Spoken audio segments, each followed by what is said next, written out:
something heavy in it. நான் இந்த பெட்டியை தூக்க முடியாது, ஏன்னா பாரமான ஒரு பொருள் உள்ளே இருக்குதான். Hotel noun. The bonnet of the car noun phrase.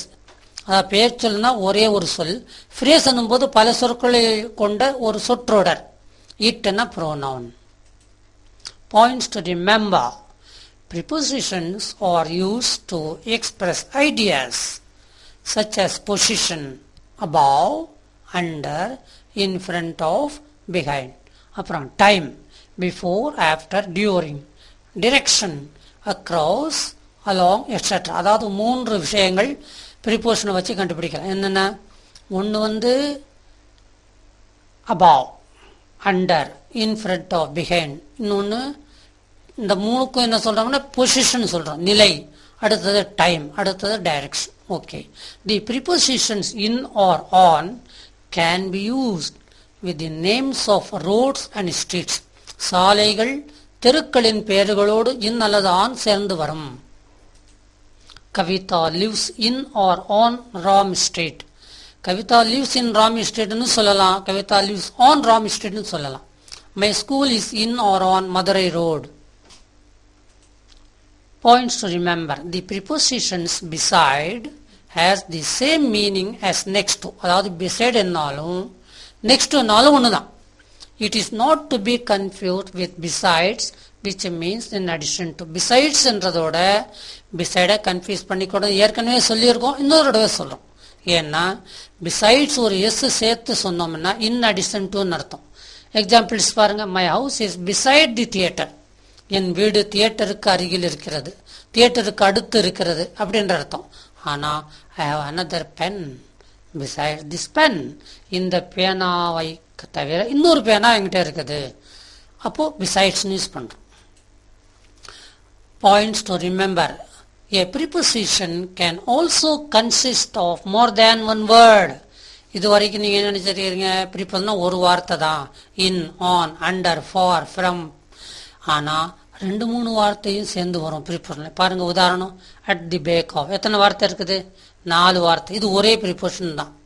In between 2 வார்த்தை. ஆன் டாப் ஆஃப் 3 வார்த்தை. Against preposition. இது வரைக்கும் இன், ஆன், அண்டர், பிலோ இந்த மாதிரி சில ப்ரிபோசிஷனை பார்த்துருக்கோம். இப்ப அகைன்ஸ்ட் என்ற ப்ரிபோசிஷனை பார்க்க போறோம். சாதாரணமா எகென்ஸ்ட்னா எதிராக என்ற அர்த்தம். ஆனால் அது மட்டும் கிடையாதான், நிறைய அர்த்தம் இருக்கு. அது என்னென்ன அர்த்தம் இப்ப தெரிஞ்சுக்க போறீங்க. Against preposition in preparation for, எதிர்நோக்கி அல்லது முன்னிட்டு.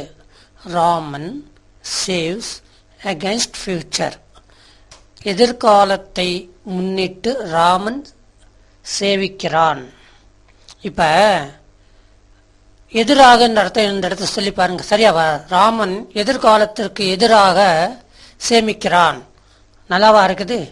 எதிர்காலத்துக்கு எதிராக இவன் ஏன் சேமிக்கணும்? அப்போ எகென்ஸ்ட் ஃபியூச்சர் என்ன? எதிர்காலத்தை முன்னிட்டு, எதிர்காலத்தை நோக்கி என்ற அர்த்தத்தில் எகென்ஸ்ட் என்பது பயன்படுகிறது. இன் அப்போசிஷன் டு எதிராக. All arguments R against it. எல்லா வாதங்களும் அதற்கு எதிராக உள்ளன. But all belief is for it. ஆனால் எல்லா நம்பிக்கையும் அதற்காகவே இருக்கிறது. இந்த வாக்கியத்தில் எகென்ஸ்ட் என்பதற்கு எதிராக என்ற அர்த்தம் வருகிறது. இன் ரெசிஸ்டன்ஸ் டு எதிரிடையாக. எதிராக வேறு, எதிரிடையாக அது வேறு. A great army is gathering against you. உனக்கு எதிரிடையாக, அதாவது ஆப்போசிட்டாக ஒரு பெரிய சேனை திரண்டு கொண்டிருக்கிறது.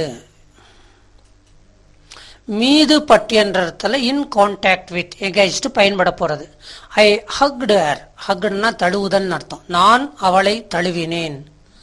And rested my cheek. என்னுடைய கன்னத்தை எங்கே வச்சேனா? against her arm. அவளுடைய புஜத்தின் மீது படும்படி வைத்தேன். against. into collision with, அதாவது மோதி அர்த்தம். மோதுதல். collisionனா மோதுதல். he hit his head against the post. அவன் கம்பத்தின் மீது தன்னுடைய தலையை மோதினான். அப்போ அவன் தெரிஞ்சா மோதி இருக்கான், தெரியாம மோதி இருப்பான் இல்லையா? அப்போ எகைன்ஸ்ட் தி போர்ஷனா கம்பத்தின் மீது மோதினான் அந்த மாதிரி என்ற அர்த்தத்துல எடுத்துக்கணும். கம்பத்திற்கு எதிராகனா வேற மாதிரி அர்த்தம் ஆயிடும். இன் எக்ஸ்சேஞ்ச் ஃபார் பதிலாக he gave me the book against my pen. அவன் புஸ்தகத்தை என்னுடைய பேனாவுக்கு பதிலாக எனக்கு கொடுத்தான். என் பேனா அவன் கேட்டா அவன் புஸ்தகத்தை கொடுத்துட்டான் அர்த்தத்துல. இப்ப எகைன்ஸ்ட் என்ன அர்த்தம்? இன்ஸ்டெட் ஆஃப் என்ற அர்த்தத்துல வருது இல்லையா? பதிலாக, மாறாக ஒரு அர்த்தம். In competition with, beside, near, அருகில். பாத்தீங்களா, எகைன்ஸ்டுக்கு அருகில் என்ற ஒரு அர்த்தம் கூட இருக்குது. Rani sat against him.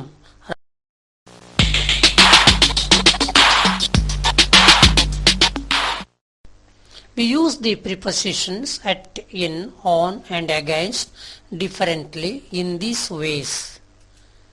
ஒன்று, at எப்படி யூஸ் பண்ணுறோம்? அதாவது ஏற்கனவே சொல்லி இருக்கிறோம், அதனால ஒரு ரிவிஷன் பண்ணிகிட்டே இருக்கிறோம். To show the exact location of a person or a thing or a particular point. இல்லையா? ஒரு மனிதன் அல்லது ஒரு பொருள், அது ஒரு குறிப்பிட்ட இடத்தில் ஒரு பொருள் இருப்பதை அல்லது ஒரு மனிதன் இருப்பதை சொல்லுவதற்காக at பயன்படுகிறது. எக்ஸாம்பிள் பாருங்க. Ram is at the top of the mountain. Raman மலையின் உச்சியில் இருக்கிறான். அந்த அட் என்பது அந்த இடத்தை குறிக்கிறது. The page number is at the bottom of the page. பக்கத்தின் எண்ணிக்கை பக்கத்தின் அடிப்பாகத்தில் இருக்கிறது. அந்த அட் என்பது லொகேஷனை குறிக்கிறது. To point to an enclosed area or something which has volume. இன் எங்கே பயன்படுத்துறோம் பாருங்க.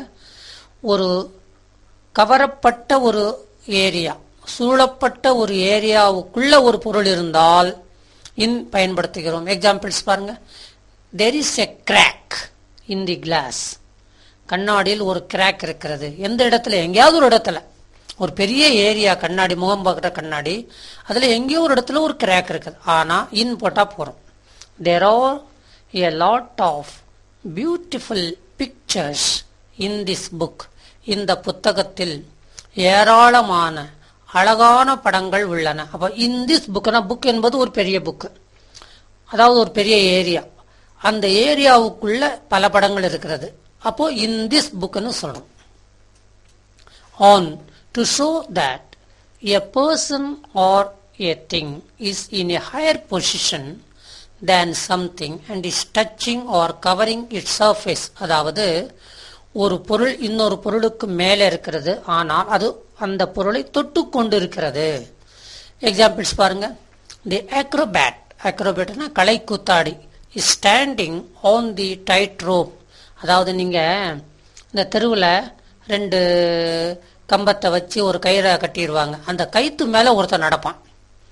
அவன் பேர் தான் acrobat, கலை கூத்தாடின்னு பேர். தி acrobat is standing on the tight rope. The annual report is on page 9. annual report, வருடாந்திர ரிப்போர்ட்னு சொல்றது, அது பேஜ் நம்பர் 9ல இருக்குது. அப்போ ஏன் சார் இன்னும் சொல்லலாமான்னு ஒரு டவுட் வரும். இன் பேஜ் 9னா பேஜ் 9க்குள்ள எங்கேயாவது ஒரு இடத்துல இருக்குன்னு அர்த்தம் ஆயிடும். ஆன் பேஜ் 9னா ஆரம்பத்தில் இருந்திருக்குதுன்னு அர்த்தம்.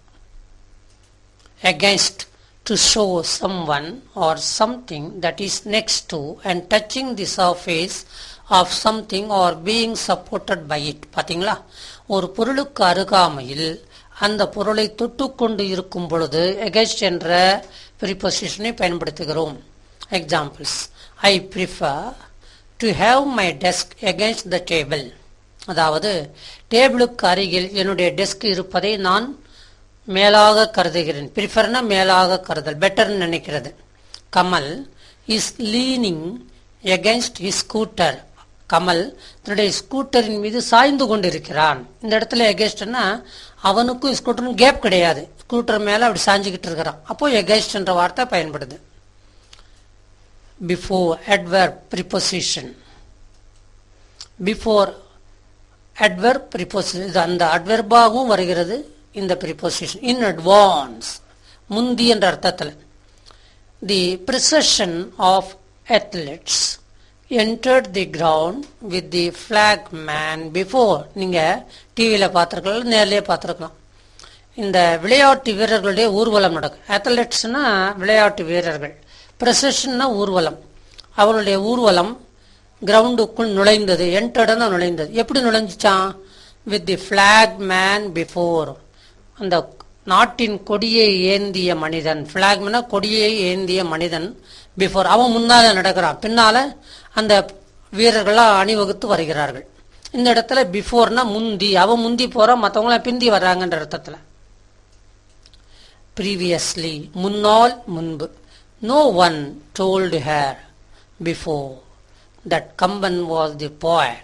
கம்பன் ஒரு கவிஞன் என்று யாருமே அவனிடம் இதற்கு முன்பு சொன்னது கிடையாது. அந்த அர்த்தத்தில் இப்போதான் ஃபர்ஸ்ட் டைமா அவன் கேட்குறான். கம்பன், தமிழ்நாட்டில் இருக்கிறவங்களும் கம்பன்லாம் எல்லாருக்கும் தெரியும், கம்ப ராமாயணம் இல்லையா? வேற மாநிலத்தில் இருக்கிறவங்களுக்கு கொஞ்சம் கஷ்டம் தானே.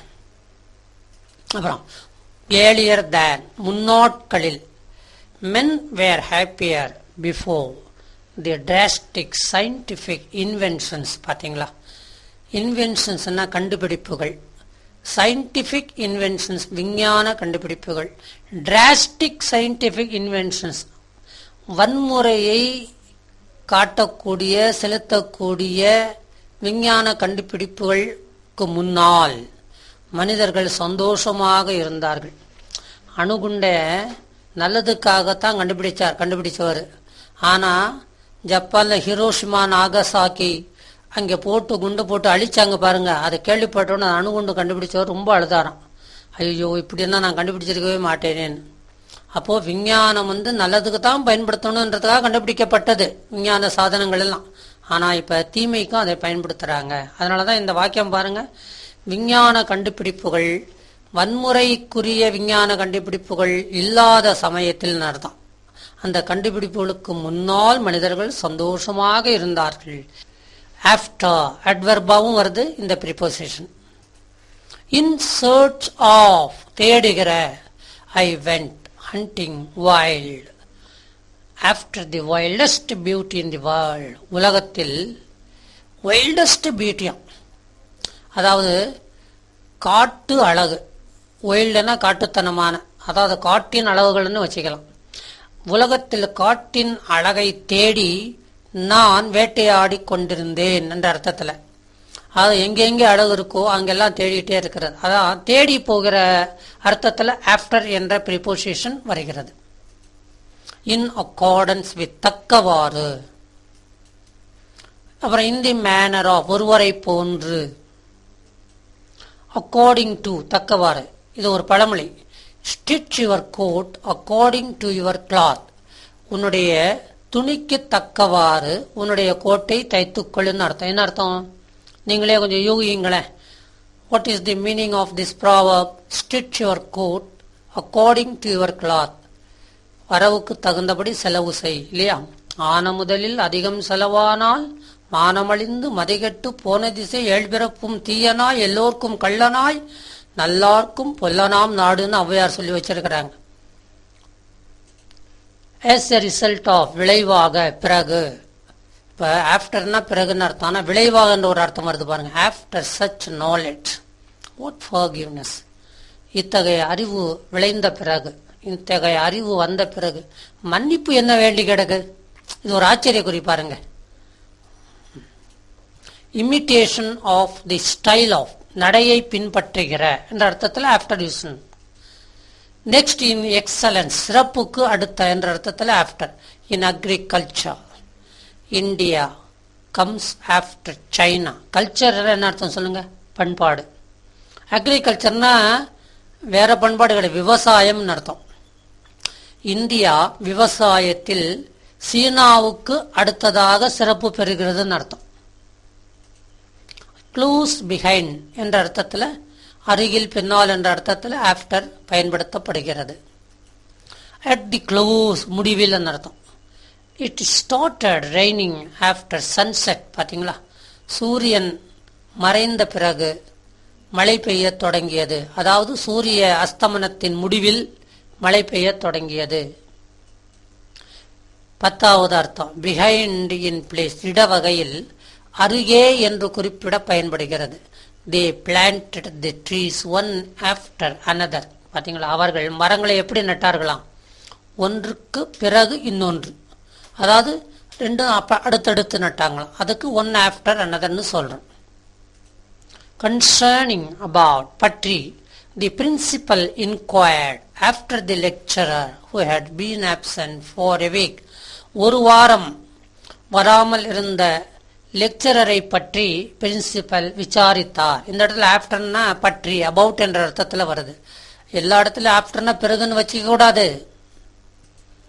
இன் அக்ரிமெண்ட் வித் உடன்பாடோடு. 13வது meaning with the name of பெயரை கொண்டு. The child was named after its grandmother. சில வீடுகளில் இது ஒரு பழக்கம். பேரனுடைய பெயரை தாத்தா பெயரா வைப்பாங்க, பேத்தியுடைய பெயரை பாட்டி பெயரை வச்சிருவாங்க. அதனால இந்த வாக்கியம் கொடுத்திருக்கிறோம். The child was named after its grandmother. பாட்டியின் பெயரை கொண்டு குழந்தையின் பெயர் வைக்கப்பட்டது. இன் இமிட்டேஷன் ஆஃப் ஒன்றை பின்பற்றி. He is in his fit now and does not talk after the wisest. அதாவது இப்ப அவன் நல்லா இருக்கிறான், மற்றவர்களை பற்றி அவன் இப்போ ஒன்றும் பேசுறதில்ல. அதாவது ரொம்ப தெளிவானவர்கள் கெட்டிக்காரர்கள் பற்றி அவன் பேச மாட்டான், தன்னுடைய செய்கையை பற்றி அவன் பேசுவான் என்ற அர்த்தத்தில். 15வது மீனிங் இந்தி ரியார் அருகில். Jack and Jill went up a hill. சின்ன வயசுல எல்கேஜியில் படிச்ச ரைம் இல்லையா? Jack fell down. ஜேக்கும் ஜில்லும் குன்றின் மேலே போனாங்களாம். ஜேக் கீழே விழுந்துட்டானா. And broke his crown. அப்போ அவனுடைய கிரவுன்னா மகுடம்னு அர்த்தம். அவன் மகுடத்தை உடைச்சிக்கிட்டான், மண்டையை உடைச்சிக்கிட்டான்னு அர்த்தம். அண்ட் ஜில் கேம் டம்ப்ளிங் ஆஃப்டர். ஆனா ஜில் எப்படி வந்தானா? ஆஃப்டர்னா பிறகு, அவனுடைய அருகிலிருந்து வந்தானா. எப்படி வந்தானா? ஆடிக்கொண்டே வந்தான். டம்ப்ளிங்னா ஆடிக்கொண்டே அசைந்து கொண்டேன்னு அர்த்தம். அப்போ டம்ளர்னு சொல்றோமே, ஆமா டம்ளர் கொஞ்சம் ஆடும் அசையும் இல்லையா? 16வது அர்த்தம் லேட்டர் இன் டைம், பிற்பாடு பிறகு. they lived happily ever after. அப்பா, அவங்க அதற்கு பிறகு ரொம்ப சந்தோஷமா வாழ்ந்தார்கள்.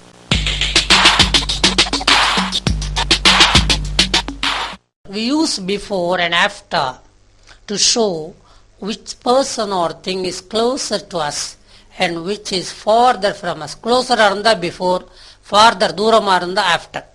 We use to the left and to the right to show on which side of a person or thing another person or thing is. ஒரு மனிதன் அல்லது ஒரு பொருளுக்கு எந்த பக்கத்துல, இடது பக்கமா வலது பக்கமா ஒரு பொருள் அல்லது ஒரு நபர் இருக்கிறார் என்பதை டு தி லெஃப்ட் அல்லது டு தி ரைட் என்று சொல்லி பயன்படுத்துறோம். இப்ப சில எக்ஸாம்பிள்ஸ் கொடுத்துருக்கோம் பாருங்களேன். The bus stand is before the railway station. Railway ஸ்டேஷனுக்கு முன்னால் பஸ் ஸ்டாண்ட் இருக்கிறது. The head post office is after the railway station. Head post office தலைமை என்னது? தபால் நிலையம் ரயில்வே ஸ்டேஷனுக்கு பின்னால் இருக்கிறதுன்னு அர்த்தம். The railway station is to the left of the head post office. தலைமை தபால் நிலையத்திற்கு இடது பக்கத்தில் ரயில்வே ஸ்டேஷன் இருக்கிறது. The head post office is to the right of the railway station. Railway ஸ்டேஷனுக்கு வலது பக்கத்தில் தலைமை தபால் நிலையம் இருக்கிறது. அக்ராஸ் இதுவும் அட்வெர்பா பயன்படுத்தப்படுகிற ப்ரிபோசிஷன். கிராஸ் வாய்ஸ் குறுக்காக. இப்போ பெரும்பாலும் அக்ராஸ்னா குறுக்காகன்னு தான் எல்லாருக்கும் தெரியும். நமக்கு அப்படித்தான் பள்ளிக்கூடத்தில் சொல்லித்தராங்க. ஆனால் இங்கே பாருங்கள் 4 அர்த்தம் கொடுத்துருக்குறோம். இது எப்படியெல்லாம் யூஸ் பண்ணுறோம் என்பதை நீங்கள் வாக்கியங்கள் இப்போ கொடுக்குற வாக்கியங்கள் மூலமாக தெரிஞ்சுக்க போகிறீங்க. From one side to another, ஒரு பக்கத்திலிருந்து இன்னொரு பக்கமாக. ஆன் தி அதர் சைட், மறுபக்கத்தில். To the other side of, அதுக்கும் மறுபக்கத்தில் அர்த்தம். To the other side of மறுபக்கத்திற்கு, மறுபக்கத்தில் வேற மறுபக்கத்திற்கு வேற. so as to meet on the other side of, அடுத்த பக்கத்தில் சந்திப்பதற்காக என்ற அர்த்தத்திலேயும் அக்ராஸ் யூஸ் ஆகுது. into the presence of, முன்னிலையில் என்ற அர்த்தத்தில் வருது. we use the prepositions across, along and opposite in these ways. இந்த 3 ப்ரிப்போசிஷன் எடுத்திருக்கோம். Across, along, opposite. இதெல்லாம் எப்படி யூஸ் பண்றோம் பாருங்க. முதல் across, to point to the other side of a line or space, அதாவது ஒரு வெளியின் அல்லது ஒரு கோட்டின் அடுத்த பக்கத்தில் என்ற அர்த்தத்தில். Kavitha walks across the road from my office. Kavitha என்னுடைய அலுவலகத்திலிருந்து குறுக்காக நடக்கிறாள் சாலையில். along, to point to someone or something located beside or at a particular point on something which is a long thin shape, for example a road or a, அதாவது ஒரு ரோட்டின் மேலோ ஒரு நதியின் கரையிலோ யாராவது ஒருத்தர் நடந்து சென்றால் அப்போ அலாங்னு யூஸ் பண்ணுவோம். Kavitha lives along Nehru street. பார்த்தீங்களா, நேரு தெரு பெரிய தெரு, அங்கே கவிதா ஒரு இடத்துல வசிக்கிறார். அப்போ அலாங்ன்ற ப்ரிப்போஷன் மூலமா சொல்றோம். இன் ஆன் சொல்லாம அலாங்னு சொல்லலாம். Opposite, to point to someone or something directly facing a person or a space. அதாவது ஆப்போசிட்னா எதிரிடையாக எதிராகன்ற அர்த்தத்தில் எதிர்ப்பாகன்ற அர்த்தம் எழுதக்கூடாது இந்த இடத்துல. Ram said opposite Raj during exam. அதாவது பரீட்சை நடந்து கொண்டிருக்கும் பொழுது ராமன் ராஜுக்கு எதிராக உட்கார்ந்தான். இப்ப மாணவர்கள் ஆசிரியருக்கு ஆப்போசிட்டா தான் உட்கார்றாங்க. ஆனா மாணவர்கள் வாத்தியாருக்கு எதிரியா அல்லது வாத்தியார் மாணவர்களுக்கு எதிரியா? ஆப்போசிட்டா இருக்கிறவங்களாம் எதிரி கிடையாது. Rams favourite hotel is opposite the junction. ராமனுக்கு பிடித்தமான ஹோட்டல் எங்க இருக்குதா? ஜங்ஷனுக்கு எதிரில் இருக்கிறது. இன்சைட், இதுவும் அட்ஜெக்டிவாவும் வருது அட்வர்பாவும் வருது. அப்புறம் என் பாருங்க, இன்சைடு நவுனாவும் வருது. இன்னர் சைடு உள்ளே. லொகேட்டட் ஆன் தி இன்சைட், உள்ளாக இருக்கிற உட்புறமாக. அவுட் சைடு, இப்போ இன்சைடுனா உள்ளே, அவுட் சைடுனா வெளியே. இதுவும் நவுனா வருது அட்ஜெக்டிவா வருது அட்வர்பா வருது. Outside, outer parts, outer side வெளிப்புறம் என்பதை குறிக்க அவுட் சைடு பயன்படுகிறது. நாட் கனெக்டட் உள்ளாக இருக்கிற உட்புறமாக. ஆன் தி அவுட் சைடு வெளிப்புறத்தில். On the outside of வெளிப்புறம் நோக்கி. We use in or inside to show that a person or thing is in an enclosed area or in something which has volume. அதாவது உள்ளடங்கிய ஒரு ஏரியாவில் ஒரு பொருள் ஒரு நபர் இருந்தால் இன் அல்லது இன்சைடுன்னு சொல்றோம். We use outside to show the person or thing is not inside something. ஒரு இடத்துக்கு உள்ளே இல்லாமல் இருந்தால் ஒரு மனிதரோ ஒரு பொருள் அவுட் சைடு என்ற ப்ரிபோசிஷனை பயன்படுத்துறோம். when we use inside and outside we do not use the preposition of. ரொம்ப ரொம்ப இம்பார்ட்டன்ட்டுங்க. அதாவது இன்சைட் ஆஃப்னு சொல்லக்கூடாது, அவுட் சைடு ஆஃப்னு சொல்லக்கூடாது. தமிழ்ல இருந்து டிரான்ஸ்லேட் பண்ணும்போது இந்த தகராறுலாம் வரும். அதனால நீங்க இங்கிலீஷ் படிக்கும்போது இன்சைடுக்கு பின்னாடி ஆஃப் இருக்கான்னு பாருங்க, எப்பவுமே இருக்காது. அதே மாதிரி அவுட் சைடுக்கு பக்கத்தில் ஆஃப் வராது. இது ரொம்ப நல்லா தெரிஞ்சுக்கணும். After them. சில எக்ஸாம்பிள்ஸ் பாருங்க. The students are inside the class. மாணவர்கள் வகுப்பிற்கு உள்ளே இருக்கிறார்கள் அர்த்தம். இன்சைட் ஆஃப் தி கிளாஸ்னு சொல்லக்கூடாது. The buses are standing outside the bus ஸ்டாப்னு சொன்னா போறோம். Outside of the bus ஸ்டாப்னு சொல்ற மாதிரி வரும். இதான் இந்தியன் எரர்ஸ் இன் இங்கிலீஷ்னு ஒருத்தர் ஒரு பெரிய புக் போட்டிருக்கிறார், அதையும் வாங்கி படிங்க. டோன்ட் ஃபர்கெட் மறக்காதீர்கள் அர்த்தம். The preposition before can also be used to mean in front of. Before என்ன முன்னால் அர்த்தம், முன்னிலையில் என்ற அர்த்தத்திலையும் வருது. The student stood before his teachers. மாணவன் தன் ஆசிரியர்களுக்கு முன்னிலையில் நின்றான். In the expression the opposite of, the opposite is a noun, not a preposition. சில வாக்கியங்கள்ல மட்டும் ஆப்போசிட்டுக்கு பக்கத்தில் ஆஃப் வரும். அப்படி வந்தால் ஆப்போசிட் என்ற வார்த்தை ப்ரிபோசிஷனாக வரவில்லை என்ற அர்த்தம், நவுனாக வந்திருக்கிறது என்ற அர்த்தம். The opposite of is used to show that someone or something is very different from the person or thing compared with. இரண்டு பொருள்களை ஒப்பு நோக்கி பார்க்கும் பொழுது ஆப்போசிட் ஆஃப் என்று வந்துவிட்டால் இரண்டு பொருள்களுக்கும் நிறைய வித்தியாசம் இருக்குன்னு அர்த்தம். ஒரு சின்ன உதாரணம் பாருங்களேன். மாணவனுக்கும் ஆசிரியர்களுக்கும் ரொம்ப டிஃபரன்ஸ் இருக்குதா இல்லையா? The student stood opposite of his teachers. இப்படி சொன்ன என்ன அர்த்தம்? மாணவன் ஆசிரியர்களுக்கு எதிராக நின்றான். அப்போ இந்த ரெண்டு பேருக்கும் ரொம்ப டிஃபரன்ஸ் இருக்குன்னு அர்த்தம். அதனால ஆஃப் போடுறோம். இந்த இடத்துல ஆப்போசிட்.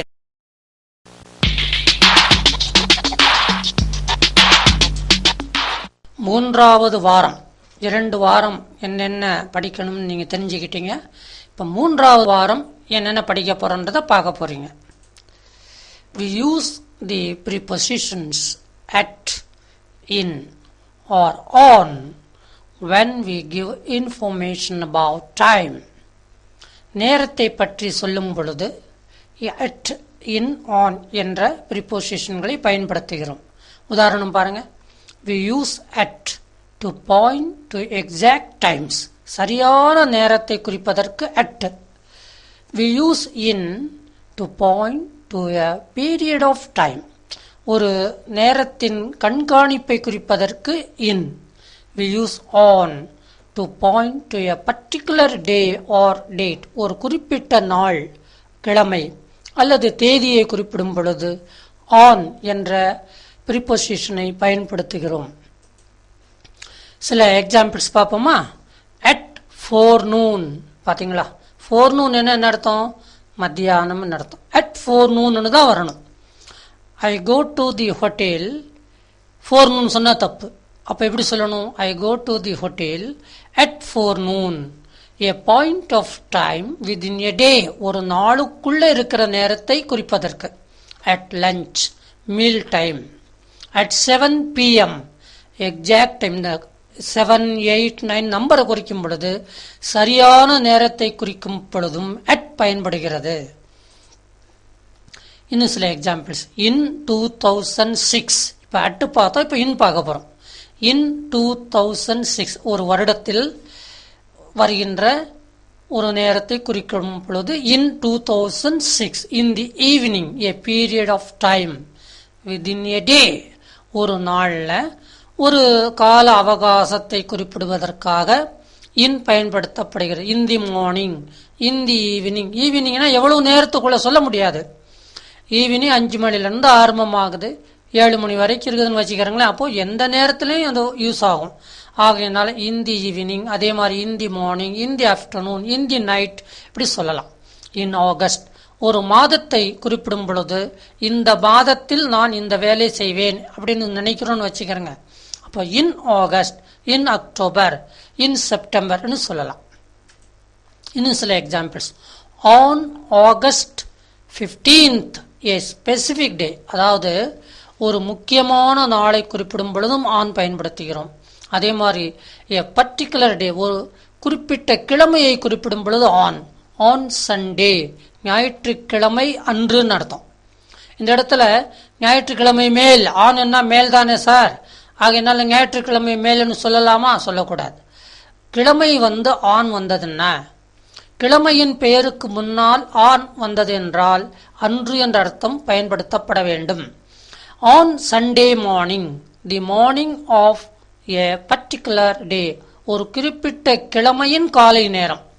on Sunday morning, ஞாயிற்றுக்கிழமை காலையில். இந்த இடத்துல இல் வருது பார்த்தீங்களா? நீங்க on Sundayன்னு சொல்லும் பொழுது ஞாயிற்றுக்கிழமை அன்று, ஆனால் on Sunday morningன்னு சொல்லும் பொழுது ஞாயிற்றுக்கிழமை காலையில், அந்த மாதிரி அர்த்தம் மாறிடும். We can use at and on for specific events. Specific events விசேஷமான சம்பவங்கள் குறிப்பிடும் பொழுது at அல்லது on பயன்படுத்த வேண்டும்.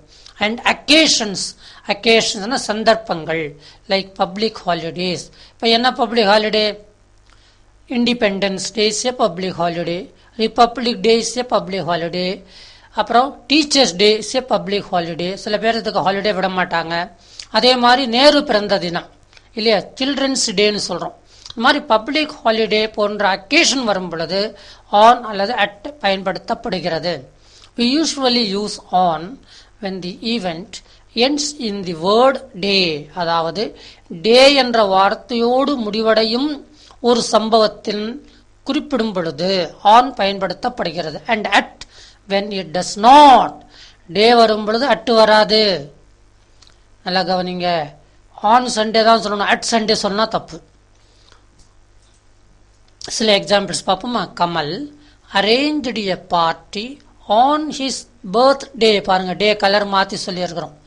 அவனுடைய பிறந்த நாள் அன்று கமல் ஒரு பார்ட்டியை அரேஞ்ச் செய்தான். Durga visited my family at Deepavali. பாருங்க, தீபாவளி என்பது ஒரு அக்கேஷன், ஒரு சந்தர்ப்பம். அப்போ தீபாவளி அன்று துர்கா என்னுடைய குடும்பத்திற்கு வந்தாள், என்னுடைய வீட்டிற்கு வந்தாள். அப்போ டே வரும் பொழுது ஆன் வரணும், ஃபங்க்ஷன் வரும் பொழுது அட் வரணும்.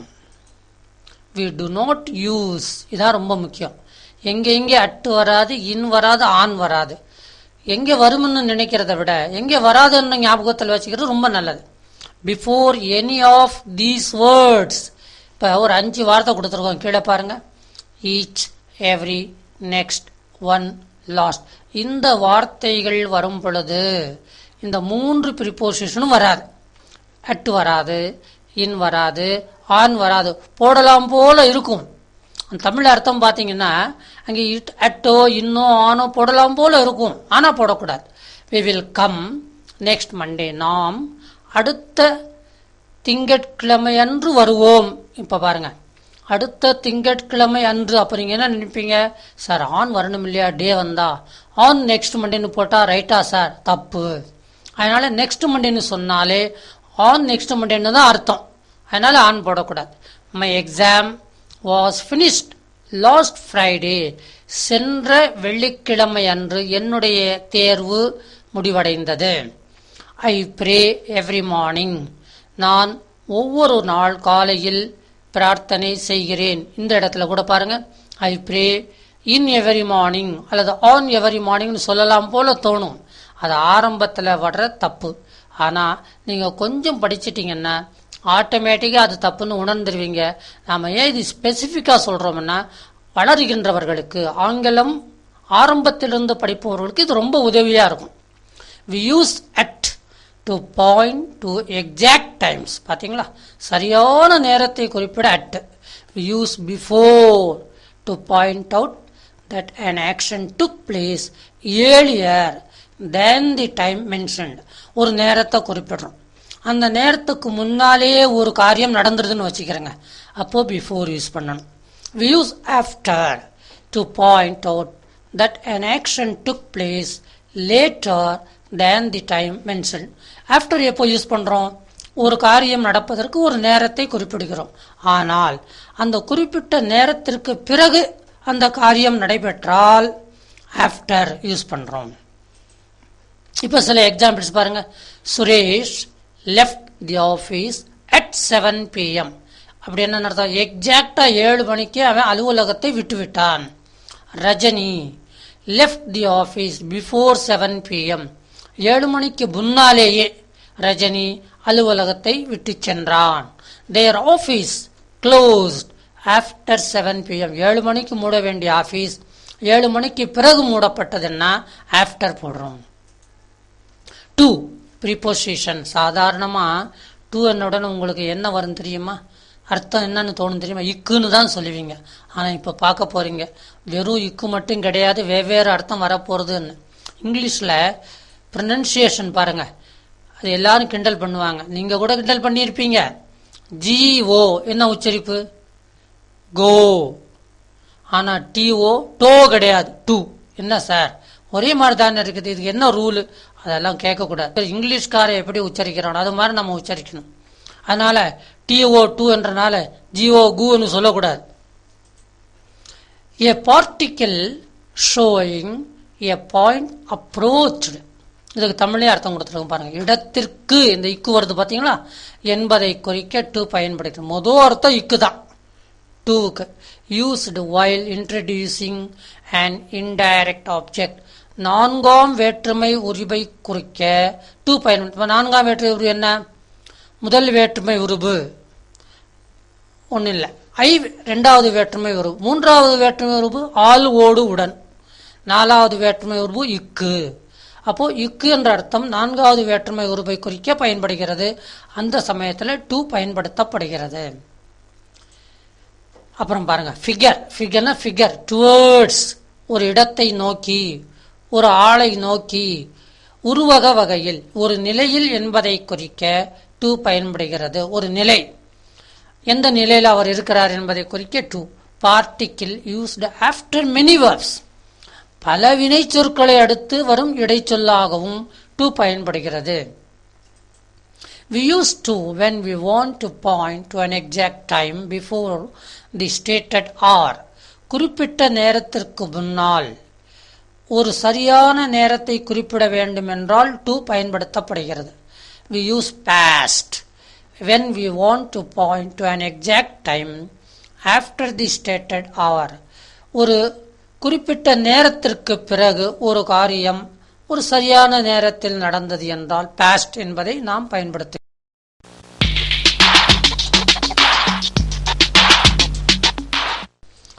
Past adjective noun. Gone by in the course of time. காலப்போக்கில் கழிந்துவிட்ட என்பதை குறிக்க past பயன்படுகிறது. அதாவது ஒரு பழமொழி சொல்லுவாங்க, let the past be past, let the future be bright, let the present be active அப்படின்னு சொல்லுவாங்க. அதாவது கடந்தவை கடந்தவையாகவே இருக்கட்டும், நடப்பவை நல்லவையாக இருக்கட்டும், நிகழ்காலம் பயனுள்ளதாக இருக்கட்டும், இந்த மாதிரி சொல்லுவாங்க. let the past be past. time that has gone by, கடந்து போன காலம் என்பதை குறிக்க past பயன்படுகிறது. காலம் கடந்து போய்விட்டு இனிமே வராது. அதாவது ஹிந்தியில் ஒரு பழமொழி இருக்குது, ஹிந்தி தெரிஞ்சவங்களுக்காக சொல்றேன். பஹா பானி பீதா சமை லவுட்கர் நஹி ஆத்தே. கடந்து போன நேரமும் கடந்து போன தண்ணீரும் திரும்பி வருவதில். இப்போ நதியிலேயோ கடல்லையோ தண்ணி போயிட்டே இருக்குன்னு வச்சுக்கிறோம், அந்த தண்ணி திரும்புமா? திரும்பாது. அதே மாதிரி நேரம் போச்சுன்னா நம்ம திரும்பி வராது. அப்போ என்ன அர்த்தம்? அதனால தான் சொல்லி வச்சிருக்கிறாங்க பெரியவங்க ஒரு பழமொழி, டைம் இஸ் கோல்டு, காலம் பொன் போன்றது, don't waste your time. Examples பாருங்க. It is now 10 minutes to 10. நீங்கள் ஆரம்பத்தில் இந்த டூ பாஸ்ட் வித்தியாசம் படிச்சிங்க இல்லையா? 10 minutes to 10 அப்படி என்ன அர்த்தம்னா 10 மணிக்கு 10 நிமிஷம் இன்னும் இருக்குதுன்னு அர்த்தம். அப்போ என்ன அர்த்தம்? 9:50 அர்த்தம். இப்போ 9:50 சொன்னால் டைரெக்டாக புரியுது. 10 minutes to 10 கொஞ்சம் இன்டைரக்டாக சொல்கிறது. It is now 10 minutes past 10. 10 மணிக்கு 10 நிமிஷம் கடந்துருச்சுன்னு அர்த்தம். அப்போ 10:10, 10 மணி 10 நிமிடம் ஆகிவிட்டுன்னு சொல்லும் பொழுது பாஸ்ட்னு சொல்கிறோம். We use on to a particular day or date. என்ன அர்த்தம்? ஒரு குறிப்பிட்ட கிழமை அல்லது தேதியை குறிப்பிடும் பொழுது ஆன் பயன்படுத்துகிறோம். We use in to point to a year. ஒரு வருடத்தை குறிப்பதற்கு in. A month or a period of time within a day. அப்போது இந்த இன்னொன்னுக்கும் பயன்படுத்துகிறோம். ஒரு நாளுக்குள்ள வருகின்ற டயத்தை குறிப்பதற்கு இன் பயன்படுத்துகிறோம். We use by to point to a period up to the time mentioned. அதாவது நாமே ஒரு நேரத்தை வரையறுத்து வைத்துக் கொள்கிறோம், அது வரைக்கும் இந்த வேலையை செய்யலாம், 5 மணிக்குள்ள இந்த வேலையை முடிக்கலாம், அந்த சமயத்தில் பை யூஸ் பண்ணுறோம். எக்ஸாம்பிள்ஸ் பாருங்க. தே will come on 5th August, not 4th or 6th August. 5ஆம் தேதி ஆகஸ்ட் மாதம் அவர்கள் வருவார்கள்னா 4ஆம் தேதி வரமாட்டாங்க, 6ஆம் தேதி வரமாட்டாங்கன்ற அர்த்தத்தில் சொல்கிறோம், ஸ்பெசிஃபிக்காக சொல்கிறோம். தே வில் கம் இன் ஆகஸ்ட். இப்போ பாருங்க, ஒரு சின்ன வார்த்தை, சின்ன ப்ரிப்போசிஷன் ஆன் அல்லது இன். ஆனுக்கு பதிலாக இன் போட்டோம்னா எவ்வளவு மாற்றம் பாருங்க. இன் ஆகஸ்ட் என்னன்னு அர்த்தம்? ஆகஸ்ட் மாதம் எந்த தேதியிலையும் வரலான்னு அர்த்தம். ஆனால் இன்னொரு அர்த்தம், ஜூலையில் வரமாட்டாங்க, செப்டம்பரில் வரமாட்டாங்க, வேறு மாதத்தில் வரமாட்டாங்கன்னு அர்த்தம். They will come by August. May come before August but not after August. அதாவது ஆகஸ்ட் மாதத்திற்குள்ளே வரலாம். பை ஆகஸ்ட்னா ஜூன்லேயும் வரலாம், ஜூலையிலையும் வரலாம், ஆகஸ்ட்லேயும் வரலாம். ஆகஸ்ட் மாதத்துக்குள்ளே வரலாம், ஆனால் ஆகஸ்ட் மாதத்திற்கு அப்புறம் வரமாட்டார்கள் என்ற அர்த்தத்தில் பை போடுறோம். During preposition. டியூரிங் என்பது ஒரு முக்கியமான ப்ரிப்போசிஷன். அதாவது சில காலம் நம்ம குறிப்பிட்டு சொல்ல முடியாது, இந்த நேரத்திலிருந்து இந்த நேரத்துக்குள்ளேன்னு சொல்கிறோம் பாருங்க, அப்போ டியூரிங்னு போட்டுக்கலாம். We use during to point to a time between the start and the end of a period. ஒரு காலம் துவக்கத்திலிருந்து முடிவு பெறுவதற்குள்ளே இருக்கிற நேரத்தை டியூரிங் என்று குறிப்பிடலாம். இப்போ ஒரு எக்ஸாம்பிள் பாருங்க. One of the cricket players. இப்போ எல்லோரும் பெரிய படிப்பு படித்தவங்களும் ஒரு தப்பு பண்ணுவாங்க. ஒன்னு போட்டாச்சுன்னா ஒன் ஆஃப்ன்ற சொற்றொடர் வருது பாருங்க. ஒன் ஆஃப் தி கிரிக்கெட் பிளேயர்னு சொன்னால் தப்பு. One of the cricket players எல்லாருக்கும் என்ன ஒரு டவுட் வருதுன்னா, இது ப்ராக்டிக்கலாக வர டவுட்டு. சார் 1 வந்தால் எப்படி சார் கடைசியில் எஸ் வரும், சிங்குலர் தானே சார், ப்ளூரல் எப்படி சார் போடலாம்? நீங்கள் அர்த்தத்தை பார்த்தா புரிஞ்சிடும். கிரிக்கெட் விளையாட்டு வீரர்களில் ஒருவர் அப்படி நினச்சிக்கணும். One of the members, one of the teachers, one of the books, one of the cities. அப்போ ஒன் ஆஃப்னு வந்துருச்சுன்னா ப்ளூரல் தான் வரணும். இது யாராவது தப்பு பண்ணும்போது நீங்கள் தயவு செய்து அப்படி கொஞ்சம் எக்ஸ்கியூஸ் பண்ணிக்கிறங்கன்னு வேண்டிக்கிட்டு திருத்தணும். Fainted during the play. பார்த்தீங்களா, கிரிக்கெட் வீரர்களில் ஒருவர் விளையாடும் பொழுது மயக்கமடைந்தார். அந்த விளையாட்டு நேரத்தில் டியூரிங் தி பிளே ஃபெயிண்டட் மயக்கமடைந்தார். இப்போ சில பேர் பையங்க பரீட்சை எழுதும் போதே மயக்கமடைஞ்சு விழுந்துருவாங்க. ராத்திரி பூரா படிச்சிருப்பான். அப்போ என்ன சொல்லணும்? One of the students fainted during the examination. இந்த மாதிரியெல்லாம் நீங்கள் சொல்லி சொல்லி பழகணும். இப்போ நாங்கள் ஒரு எக்ஸாம்பிள் தான் கொடுக்க முடியும். நீங்கள் என்ன பண்ணணும், இந்த ஃப்ரேம் அப்படியே வச்சுக்கணும். நீங்களாக மனசில் கற்பனை பண்ணி சில வாக்கியங்கள் போட்டு போட்டு பார்க்கணும். அப்போ தான் உங்களுடைய ஆங்கில அறிவு நல்லா வளரும். இதையே மனப்பாடம் பண்ணுறதுன்னு வச்சுக்கக்கூடாது. பாயிண்ட்ஸ் டு ரிமெம்பர், நினைவில் வைத்துக்கொள்ள வேண்டிய அம்சங்கள். The words night and recess refer to a period of time but they do not go within. அதாவது நைட், ரீசஸ் இந்த 2 வார்த்தைகள் ஒரு நேரத்தை குறிப்பிட பயன்படுகிறது. ஆனால் but they do not go within, ஆனால் அவை ஒரு காலத்திற்குள்ளே அடங்காது. The word night goes with the preposition at. Night என்ற வார்த்தை வரும் பொழுது அட் என்ற ப்ரிபோசிஷன் வரும். The word recess goes with the preposition during. இப்போ நைட் வந்தால் அட் வரணும், ரீசஸ் வந்தால் டியூரிங் வரணும். இது மாறாமல் வரும், ஜோடின்னு வச்சுங்களேன். சில எக்ஸாம்பிள்ஸ் பார்ப்போமா? Ram practises the piano at night. Raman piano வாசிப்பதை இரவில் பயிற்சி செய்கிறான். உங்களுக்கு ஒரு உண்மை தெரியுமா? நம்ம ஜனாதிபதி டாக்டர் ஏபிஜே அப்துல் கலாம் பியானோ கற்றுக்கிறாராம். அவனுக்கு எவ்வளவு வேலை இருக்கு அவருக்கு, ஆனாலும் பியானோ கற்றுக்கிறாராம். அந்த மாதிரி கற்பதற்கு வயது ஒரு தடையாக இருப்பதில்லை. இப்போ எதுக்கு ஏன்னு சொல்கிறேன்னா, உங்கள் வீட்டில் பாட்டி இருப்பாங்க, தாத்தா இருப்பாங்க. அவங்க ஆரம்ப காலத்தில் இங்கிலீஷ் படிச்சிருக்க மாட்டாங்க. இந்த சிடி போட்டு பார்த்தாங்கன்னா அவங்களும் இங்கிலீஷ் படிக்கணும் என்ற ஆர்வம் வந்துடும். அவங்களும் போட்டு பார்க்கலாம். எப்போ போட்டு பார்க்கலாம்? At night. நைட்டில் போட்டு பாருங்களேன், எல்லாரும் படுத்த பிற்பாடு. I usually have a sandwich during recess. ரீசஸ்னால் இன்டர்வல் டைம். இந்த பள்ளிக்கூடத்தில் ஒரு 2 பீரியடோ 3 பீரியட் முடிஞ்ச உடனே ஒரு பெல் அடிப்பாங்க. 10 நிமிஷம் ரீசஸ் பீரியட்னு போடுவாங்க. அதாவது யூரின் பாஸ் பண்ணுறோம், யூரின் பாஸ் பண்ணுவாங்க. கடலை மிட்டாய் வாங்கி சாப்பிட்றோம், கடலை மிட்டாய் வாங்கி சாப்பிடுவாங்க. மாம்பழம் சாப்பிட்றவங்க சாப்பிடுவாங்க. இல்லைன்னா சும்மா கொஞ்சம் வகுப்பை விட்டு வெளியே போயிட்டு வர்றவங்க வருவாங்க. அந்த ரீசஸ் என்ற வார்த்தை வரும்பொழுது டியூரிங் வரணும். அதான் முக்கியம். மாம்பழம் சாப்பிட்றது முக்கியம் கிடையாது, யூரின் பாஸ் பண்ணுறது முக்கியம் கிடையாது. டியூரிங் தான் முக்கியம் கிராமரில். During recess I usually have a sandwich. Sandwich என்னன்னு அர்த்தம்? ஏதோ ஒரு பலகாரம். half past is used to mean half an hour past the stated hour. ஒரு குறிப்பிட்ட நேரத்திற்கு அரை மணி நேரம் தாண்டிவிட்டால் அப்பொழுது half past. இந்த இடத்துல half என்ன, அரை, pastனா கடந்து விட்டது. என்ன சார் மணி நேரம்னு வரலையே சார்? வராது. ஏன்னா நம்ம அந்த வாக்கியத்தில் அந்த நேரத்துக்கு பதிலாக ஒரு நம்பரை குறிப்பிடுவோம். பாருங்களேன், தி ஸ்கூல் ஸ்டார்ட்ஸ் அட் 9:30. பிராக்கெட்டில் கொடுத்துருக்கு பாருங்க, 9:30 AM. அதாவது அட் என்பது குறிப்பிட்ட ஒரு நேரத்திற்காக அட். 9:30 9ற்கு அரை கடந்து விட்டதுன்னா 9:30. A quarter to means குவார்டர்னா 15 நிமிஷம், அதாவது கால் பாகம் quarter. A quarter to means 15 minutes before the stated hour. Quarter டூனா ஒரு குறிப்பிட்ட நேரத்திற்கு 1/4 மணி நேரம் குறைய, 15 நிமிஷம் குறைய. அதே சமயத்தில் கூடன்னு சொல்லும்போது a quarter pastன்னு சொல்லணும். அப்போ இதில் எந்த ப்ரிபோசிஷன் மாறுது பாருங்க, டூவும் பாஸ்ட் தான் மாறுது. A quarter past means 15 minutes after the stated hour. இப்போ சில எக்ஸாம்பிள்ஸ் பாருங்க. He reached the bus stop at a 9:45. 10 மணி அடிக்க 1/4 மணி நேரம் இருக்கும் பொழுது அவன் பஸ் ஸ்டாப்பை அடைந்து விட்டான். அப்போ 9:45. He reached the bus stop a quarter past 10. 10 அடித்து 15 நிமிடம் ஆன பிறகு அவன் பஸ் ஸ்டாப்பை அடைந்தான்னா 10:15க்கு அடைந்தான்.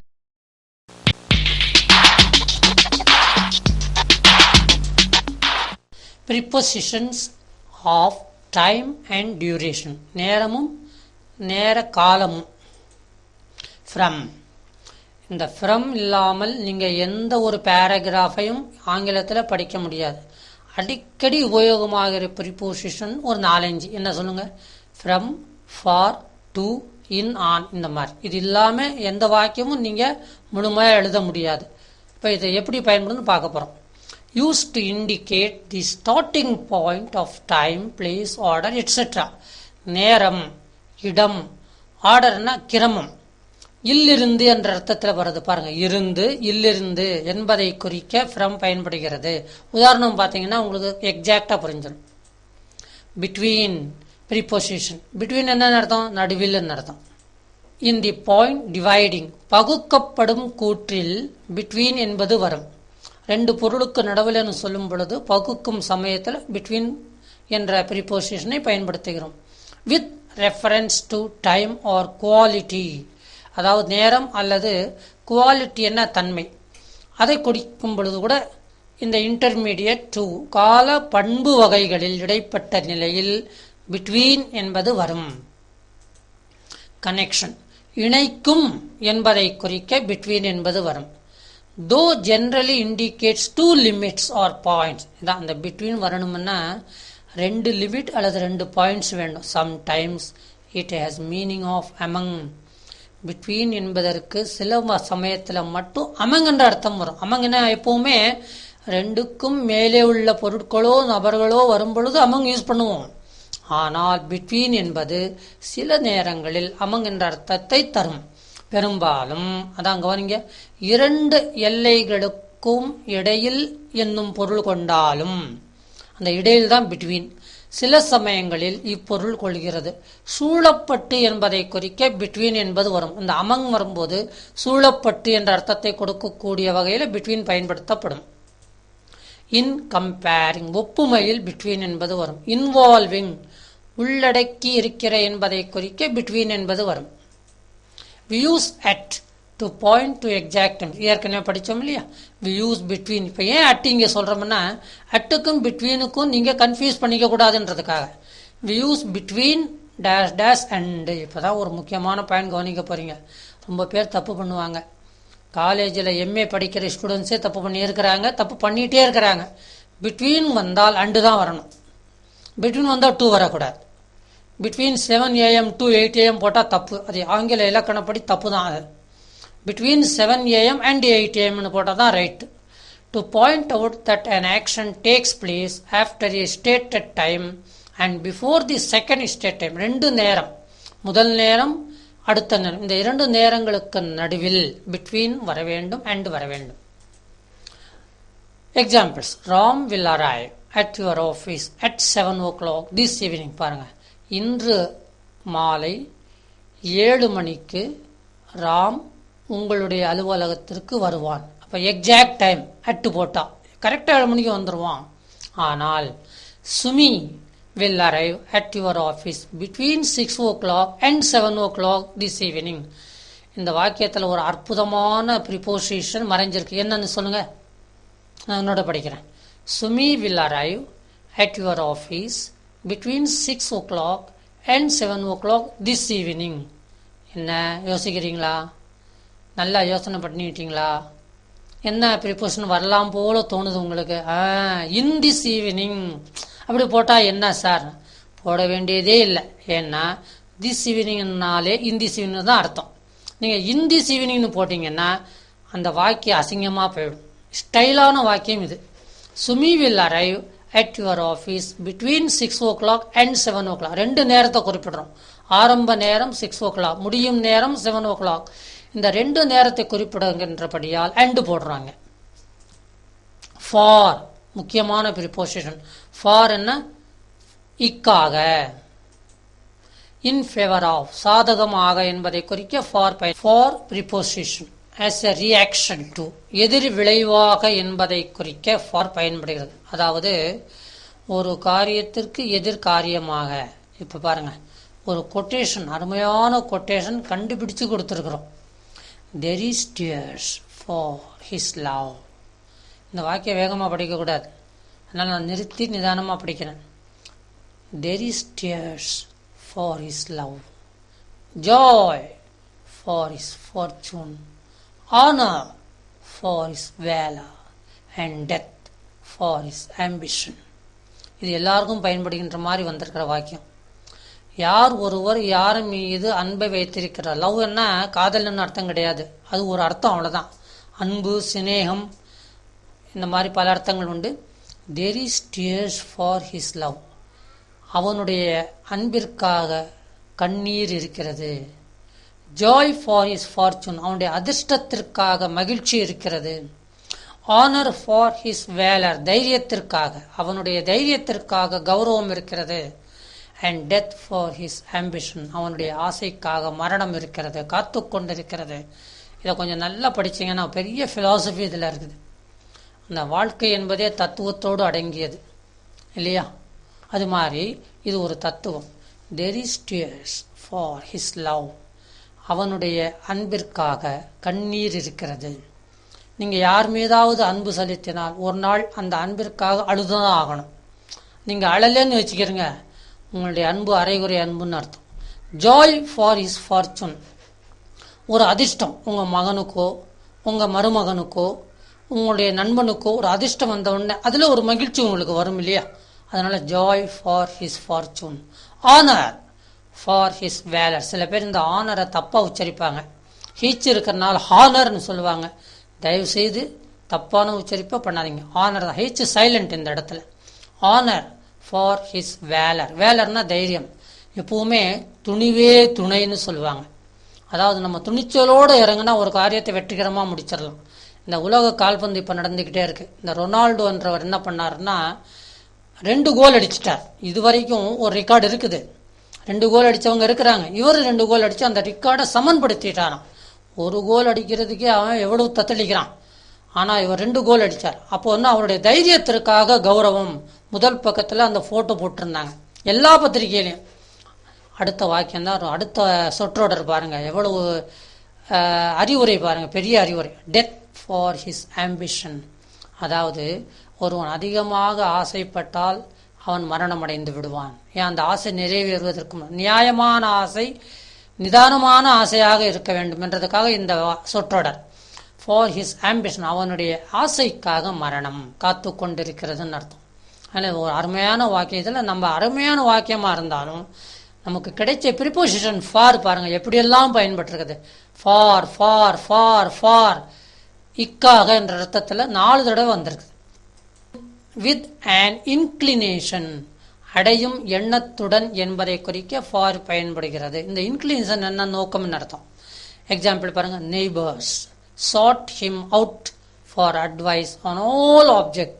அதாவது சில அண்டை வீட்டுக்காரர்கள், பக்கத்து வீட்டுக்காரங்க, அவங்க தெருவில் ஒரு நல்ல விஷயம் தெரிஞ்சவர் இருந்தார்னா ஒவ்வொரு விஷயத்துக்கு அவர்கிட்ட போய் அட்வைஸ் கேட்பாங்க. சார், என் பையன் +2 பாஸ் பண்ணிட்டான், ஃபர்ஸ்ட் குரூப் எடுத்து பாஸ் பண்ணியிருக்கிறான், மார்க்கு 900 தான் வாங்கியிருக்கிறான், எந்த குரூப் எடுத்தால் நல்லது சார் அவனுடைய ஃபியூச்சருக்கு? இது ஒரு அட்வைஸாக sought him out for advice. Advice என்ன அர்த்தம்? ஒரு உபதேசம். ஒரு உபதேசத்திற்காக, ஆலோசனைக்காக அவரை நெருங்கினார்கள் என்று அர்த்தம். இன் ஆர்டர் கெட், அடைதல், வேண்டி என்பதை குறிக்க ஃபார் பயன்படுகிறது. Humility is not renunciation of pride for another. அதாவது அடக்கமும் தியாகமும் ஒன்று இல்லை. சில பேர் அடக்கமா இருப்பாங்க, அதனால அவர் எல்லாம் தியாகம் பண்ணிட்டாருன்னு நினைக்க கூடாது. அதனால இந்த பழமொழி கொடுத்துருக்குறோம்.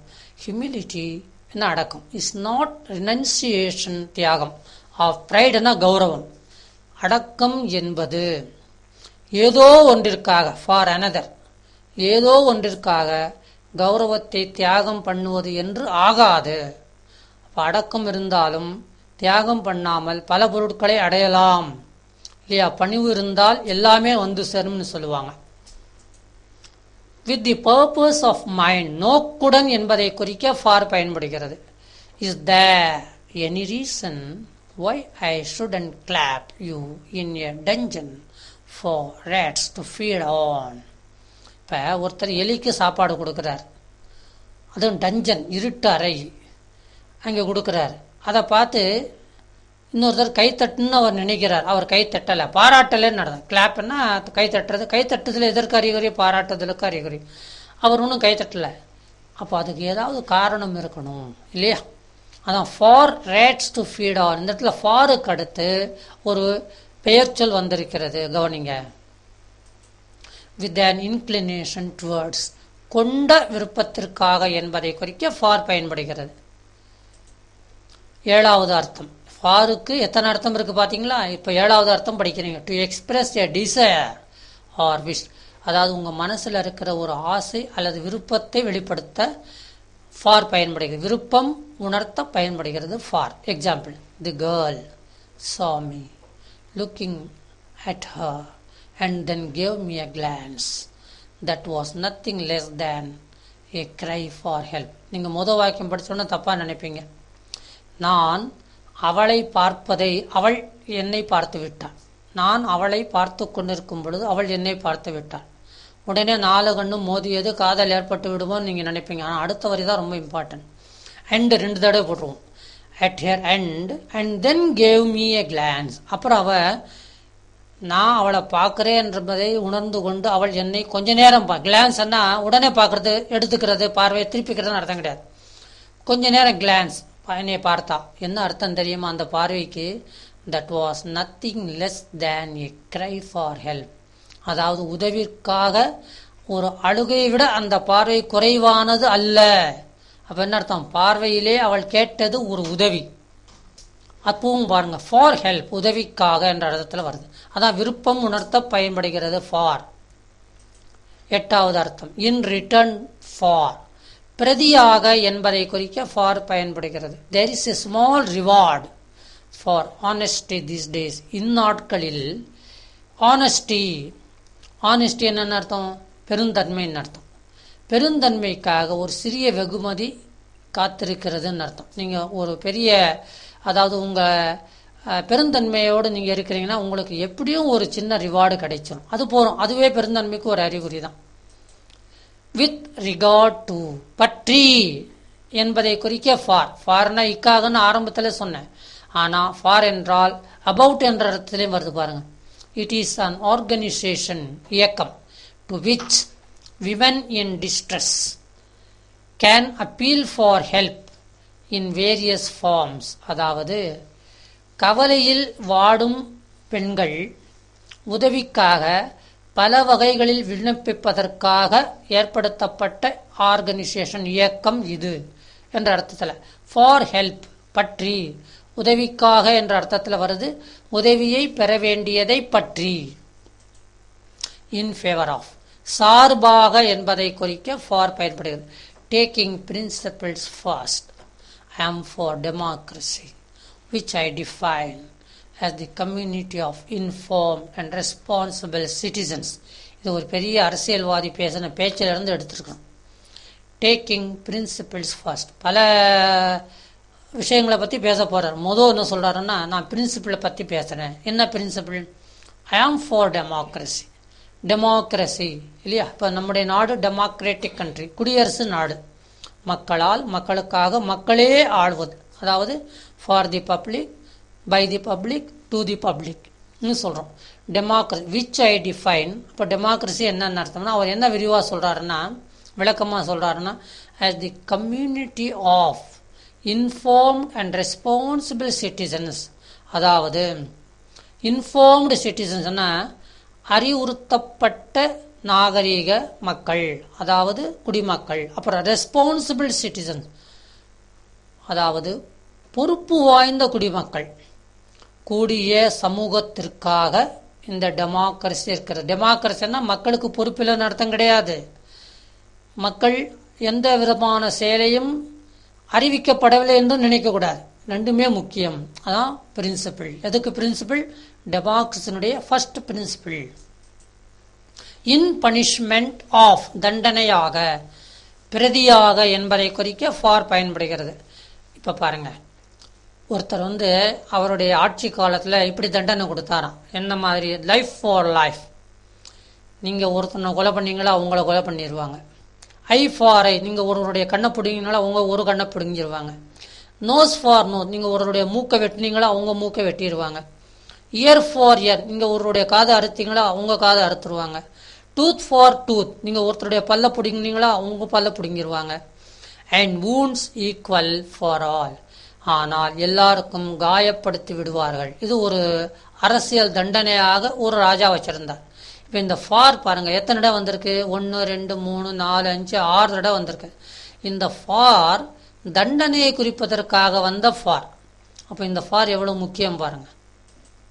12வது அர்த்தம், with the purpose of accomplishing something, முடிக்க வேண்டியதை சுட்டி காட்ட அல்லது கூட்டி காட்ட.